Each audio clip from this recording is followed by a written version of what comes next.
Et pourquoi cette petite consonance asiatique? Eh bien parce que vous le savez, l'année 2018 célèbre le 160e anniversaire des relations diplomatiques entre la France et le Japon.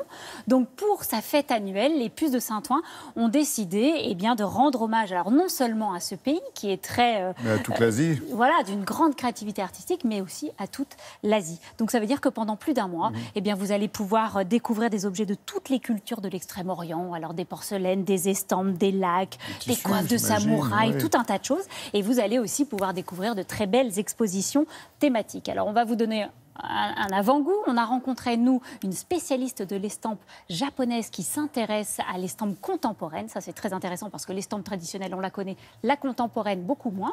On a rencontré également une décoratrice d'intérieur implantée à Shanghai et qui va nous parler de l'ambiance Raipai. Elle a reconstitué l'ambiance Raipai. Elle va vous expliquer ce que c'est. Et puis, on a rencontré, et on commence avec elle d'ailleurs au marché Dauphine, une spécialiste des textiles avec une exposition textile d'Asie. C'est Leila Haï qui nous la présente. Regardez.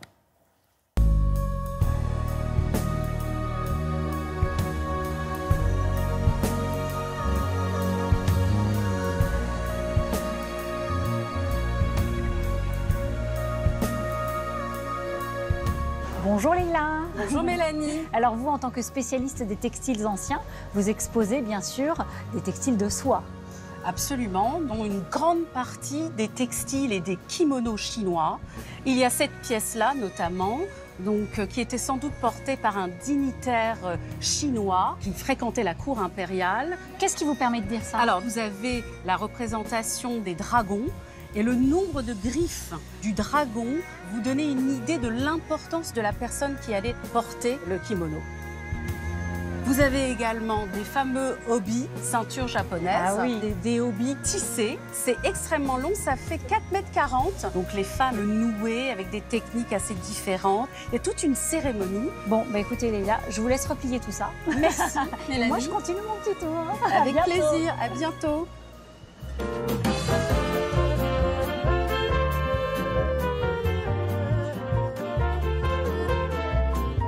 Alors vous Valérie, le marché Biron vous a donné carte blanche. Quelle est l'ambiance que vous avez voulu recréer ici? Le Raipai. Le Raipai, qu'est-ce que c'est le Raipai? Alors le Raipai, c'est ce mouvement artistique des années 20 qui a débuté à Shanghai, qui parlait de littérature, de théâtre, de cinéma, d'émancipation de la femme. C'était un peu l'équivalent de nos années folles? Totalement. Et il y a plein d'artistes qui s'ouvrent à l'Occident, qui partagent les valeurs de l'Occident et de la Chine. Alors cet artiste, c'est qui par exemple? Fansac. Alors Fansac est un artiste de Chengdu et qui présente par exemple là le panda. Panda, l'élément de la Chine.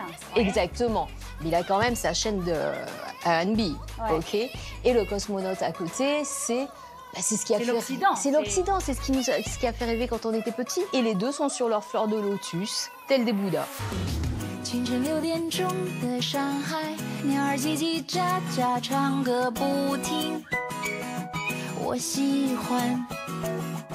Bonjour Rosalia.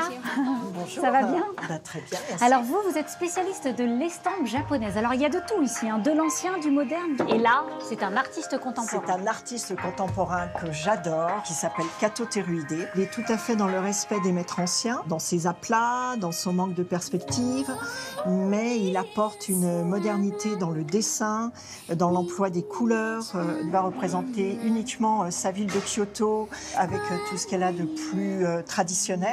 Là, vous avez la pagode Yasaka qui est vue un petit peu du dessous par une nuit de pleine lune. Vous avez le traditionnel temple d'argent. J'aime beaucoup parce qu'il est toujours sur des points de vue extrêmement novateurs. On a vu des images, Mélanie, de festivités dans les rues. La fête était géniale. Alors là, c'était bien. C'était super. Et ça continue. Et ça continue. Bien sûr, la fête était la semaine dernière, mais toutes les festivités, toutes les expositions sont en place pour plusieurs semaines. Alors, qu'est-ce que vous avez essayé de casser, là? Ça, j'ai piqué ça à la galerie Toratori, qui sont des grands spécialistes de l'art japonais au marché à toutes les Biron. patrouilles, nous tenons la voleuse. Non, je ne l'ai pas volé, on me l'a gentiment prêté. Ça, c'est ce qu'on appelle un inro. Un inro, c'était un petit objet utilitaire que les Japonais accrochaient à leur ceinture, parce qu'à l'époque, les kimonos n'avaient pas de poche. C'est une boîte. C'est une petite boîte qui s'accrochait à la ceinture du kimono. Et les Japonais y mettaient toutes leurs petites affaires de tous les jours, ce qu'on mettrait dans les poches aujourd'hui. Donc, ils transportaient le tabac. Oh, arrêtez. Le tabac, des petits médicaments, de la petite monnaie. Vous voyez, c'est tout petit. Mais c'est des objets extrêmement précieux. Ils sont en lac. Vous voyez, il y a plusieurs compartiments. Ah oui. Voilà, ils sont en lac. Il y a de la poudre d'or, il y a des petites incrustations de nacre. C'est vraiment de très, très jolies choses. Et voilà. Et l'autre, vous n'arrivez pas à l'ouvrir. Ben si, regardez, il y a 4 petits compartiments. Vous savez que parfois, ça mettait 6 à 8 ans de fabrication en fonction vous savez, des temps de séchage des lacs. C'est vraiment des objets pour lesquels on prenait du temps pour les fabriquer. Mais l'artiste et l'artisan, de façon générale, est patient. Exactement.